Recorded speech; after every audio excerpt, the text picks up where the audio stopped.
Today, this morning, very important topic is about niyyah. Because Allah mentioned in the Quran about intentions. And the Prophet ﷺ said in the very popular hadith, Innamal amalo bin niyat. The actions depend upon your intentions. Okay? Everything could become a good action if it is good intention. And everything become bad actions if it is a bad intention.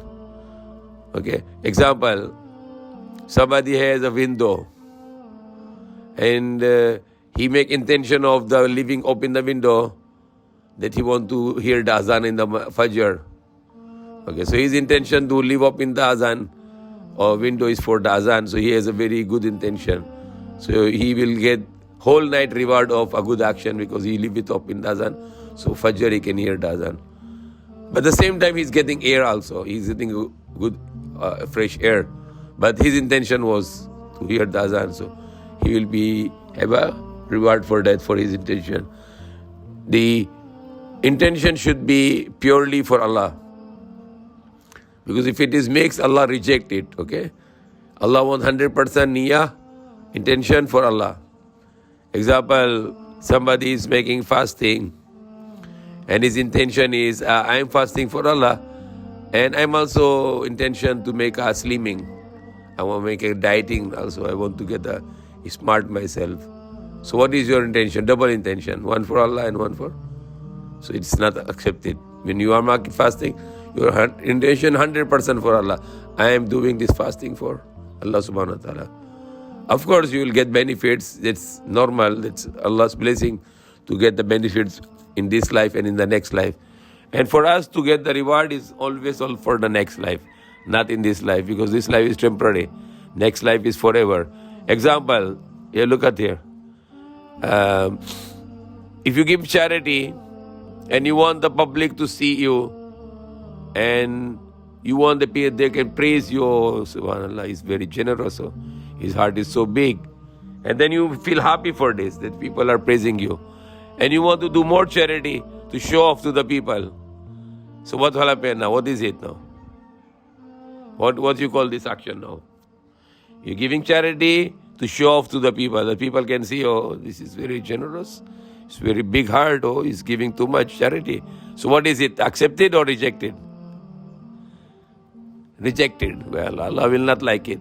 Because you are not doing it to please Allah, but you are doing it to gain popularity. You want to become popular. Like example, the politicians. The politicians. When there is election, they give charity. Oh, get rice, get medicine. Okay. I'm very good. Okay. Why? Why is doing that? To become popular. And when he become popular, people will vote him. And people vote him, then he will be again politician. He'll become a governor or mayor or even president or vice president or senator or congressman. So his intention is not for Allah.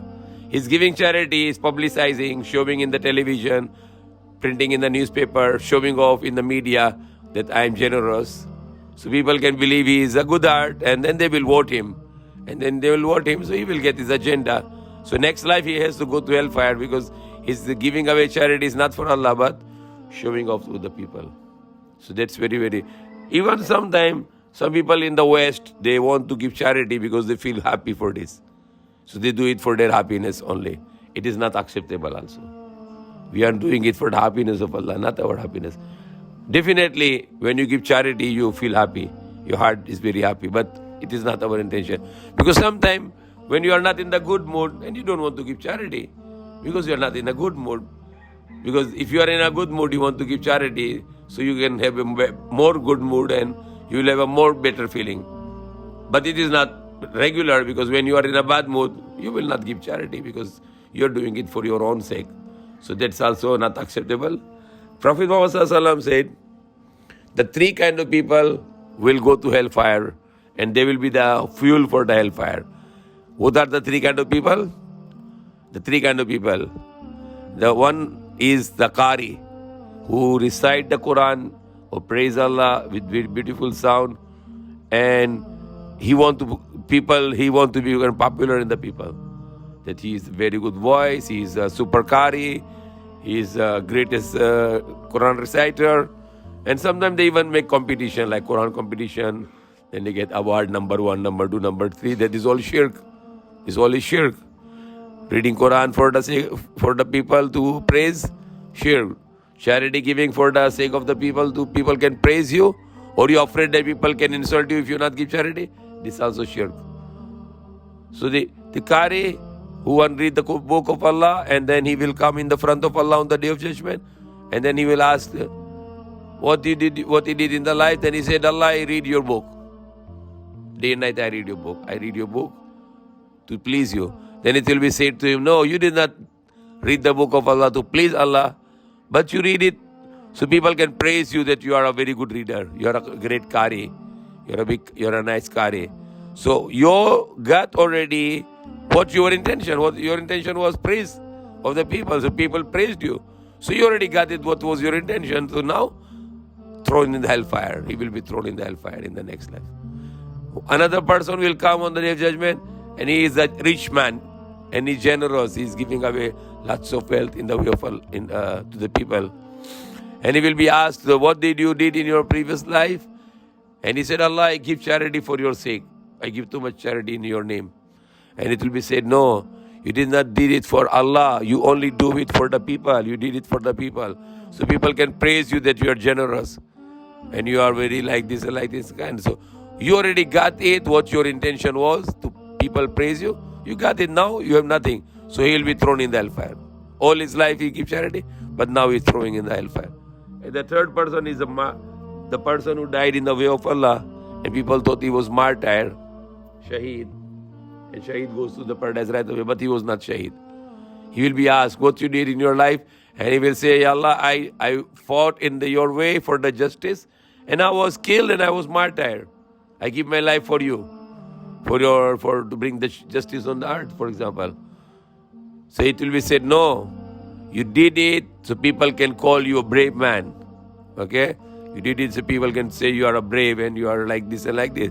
So you already got it, what was your intention, to become popular as a brave man. And while you are showing off to the people that you are a brave, you were killed, and you were killed just because of your intention of to become a popular in the people as a brave man. So you already got it, what your intention to become popular as a brave man. Today, no more.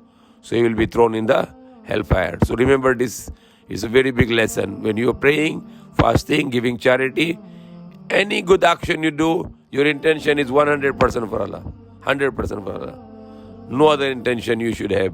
Okay? Even you feed somebody, even you give a glass of water to someone, your intention is what? 100% pure. Ikhlas.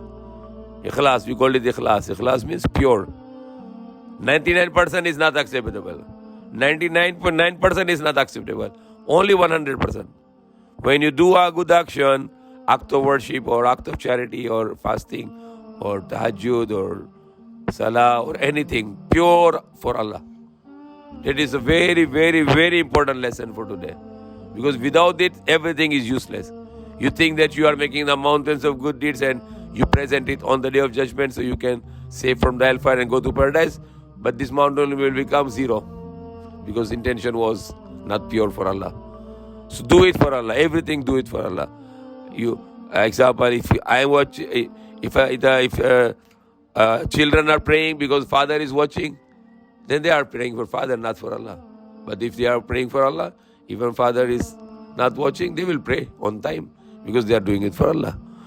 So everything, make it pure in your heart. Allah, I love you very much. I'm doing this. I'm in your love. I'm feeding to the poor. In your love, I'm praying. In your love, I am making fasting. Fasting, you should have a very good intention that Allah, I'm making myself hungry and thirsty for your sake, to make you happy that I can sacrifice for you. I can stop eating and drinking for you because I love you very much. You give me life. You give me everything. So I want to do it this to show you that I love you very much. And I'm doing it for your sake. And I'm doing it in your fear also. For the love of Allah and for the fear of Allah. So may Allah guide us. May Allah forgive.